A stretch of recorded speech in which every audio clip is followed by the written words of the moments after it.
The lovely Rebecca Gomez, business correspondent for Fox News Channel. Lovely to have you back on the show again. Thank you so much. Are we going to see this shirtless, hairless chest of yours? You don't want to see my hairless chest. It will make you sick to your stomach. You will vomit profusely all over Bill, which will then turn me on even more and make my nipples hard.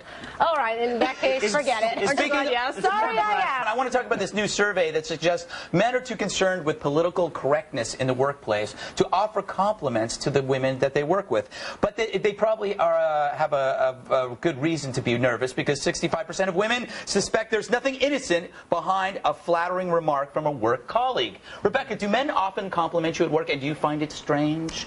You're so beautiful. Oh, well, thank you. No, I mean, I get compliments from people at work, and I think it's flattering. I mean, if somebody was crude and, you know, said something extremely, extremely inappropriate, then sure, I'd say, hey, like, chill, you know, calm down. But no, for the most part, it doesn't offend me when I get a compliment. I like it. What is the most inappropriate thing a man has ever said to you at work? Do you really want to reveal our conversation? Yes, I do. You need to get it on tape. You need to get fired. Yeah. And then you send it to HR and I'm gone. Yeah. I'd settle for just not being told off on a daily basis. That'd be cool with me. Yeah, there's a story behind that comment. We also were talking in the green room. I don't know what you're talking about. Kevin, do you think we've gone too far in our political correctness mode that we can no longer actually say things we want to say? It's all in how you say it. You can say, "Good morning, Sandy, nice sweater," or "Good morning, Sandy, nice sweater." It's all how you say it. Yes. What's wrong with cockfighting, Nick? It's good, clean, wholesome fun.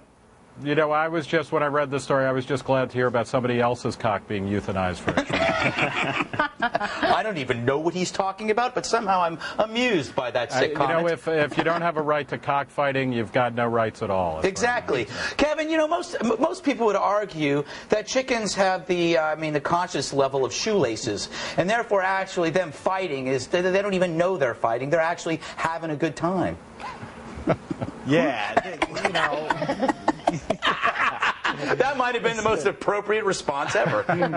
Yeah, you know, they're cockfighting, right? It's nothing like a good cockfight. I love it. Exactly. Yeah. More cock-loving, less cockfighting, Greg. How did this story ever make it on our show? Oh, yeah. No, Just because they wanted to say the word.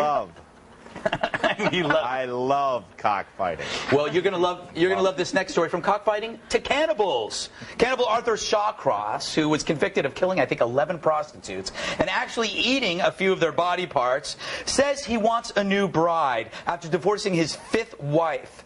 He dumped her because she was cheating on him, according to a cop. You know, this guy is allowed conjugal visits in a trailer, and he corresponds with over 48 different women across the world, and he's looking for a woman that should be between the ages of 24 and 100. Would you consider dating him, Rebecca? Oh, come on, Greg. I'm not that desperate. Please, give me a break. 48 women respond to this guy? Yes. Oh, my God. Rachel, what's wrong with those women? Well, it's like this guy's dating something that he might want to eat. So it's like us dating a cow and then later turning it into steak or something. So maybe, you know, do a purpose. I find it interesting that the guy's got, 3 meals a day. He's got a trailer to have sex in. He's not much worse off than you, Bill. It's got to make you feel bad. At least I know how to pronounce conjugal. All right?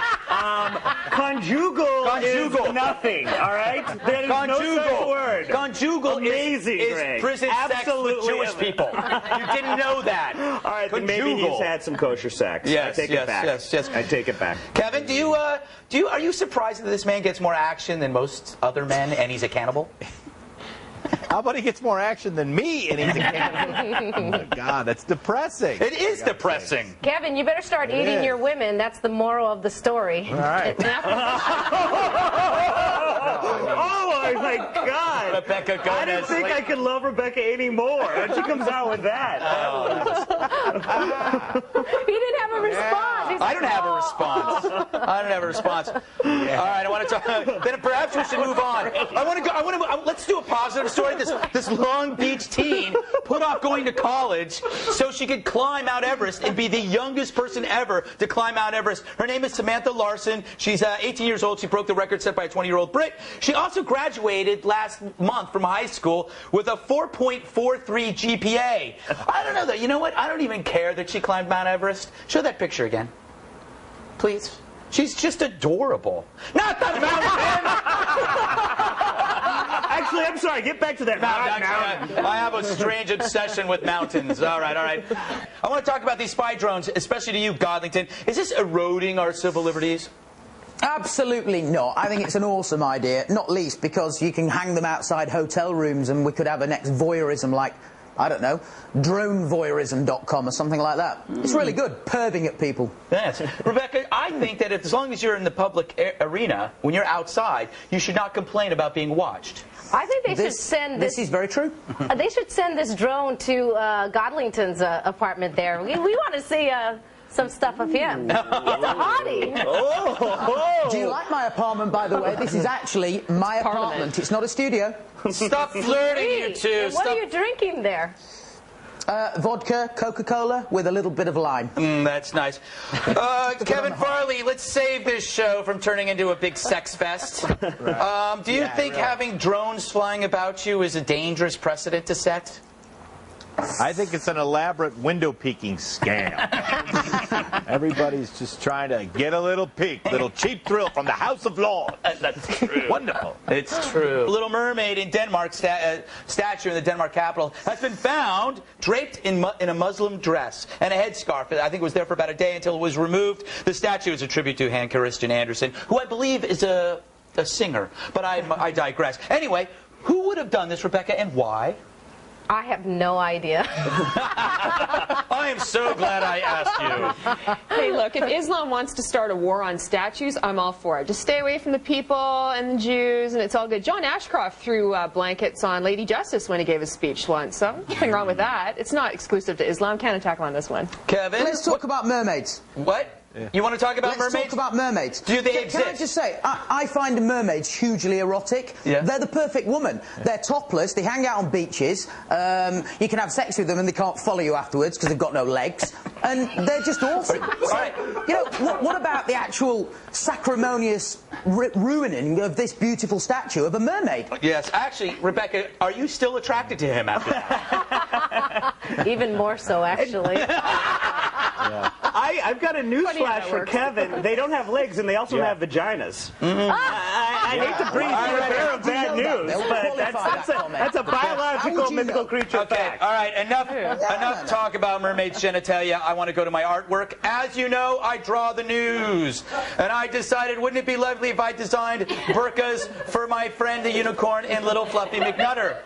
This is my best drawing ever, by the way. If you want to win this, just send me the title. Email redeye@foxnews.com, and if I like the title, you can have this autographed. But I might keep this because I love this one. Speaking of hard nipples, Jimmy Carter is now backtracking about his remarks about the Bush administration, Greg. Really? Yep. Okay. That's what I call a transition. I don't think that word means what you think it means. What do you mean? Transition? Doesn't it mean taking two things that don't have anything to do with each other and pushing them together? No, that's a Reese's peanut butter cup. Or cat-dog hybrids. Or that. Moving on? Yes, I'm waiting for you. Elizabeth Kucinich has a tongue ring.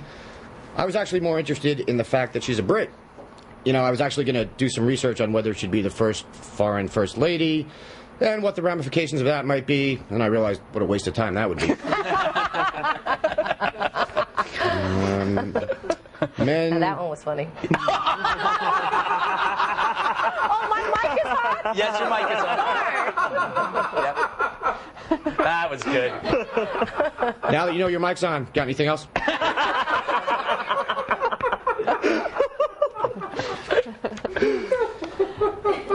Oh, Rebecca, that green room comment you said there's a story behind. I'm sure there is, and I'm equally sure it's not what you've been told. Are you really equally sure? I'm more than equally sure. Hey, if radical Islam wants to start a war on statues, that's okay. Just stay away from the people and Jews.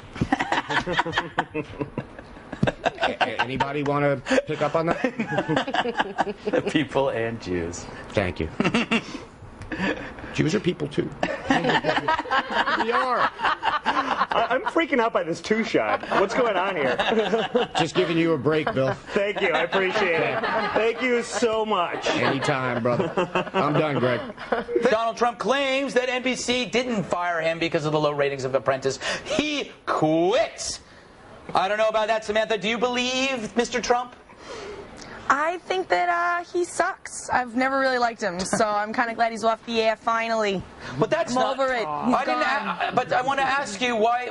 Do you actually think he was fired, or do you? Yeah, think I think he was fired, but it was probably some sort of agreement that he had to say he quit or something. It's a 9/11 conspiracy. Samantha is a brave soul. She wants to duke it out with Donald Trump. Remember when Star Jones? Was it? No, it was Rosie O'Donnell who said some bad stuff about Trump, and he was on her. Samantha, I have a feeling that Trump won't be on me. I think that's something we can all be okay with. I think he'll want to be on you even more. Hello.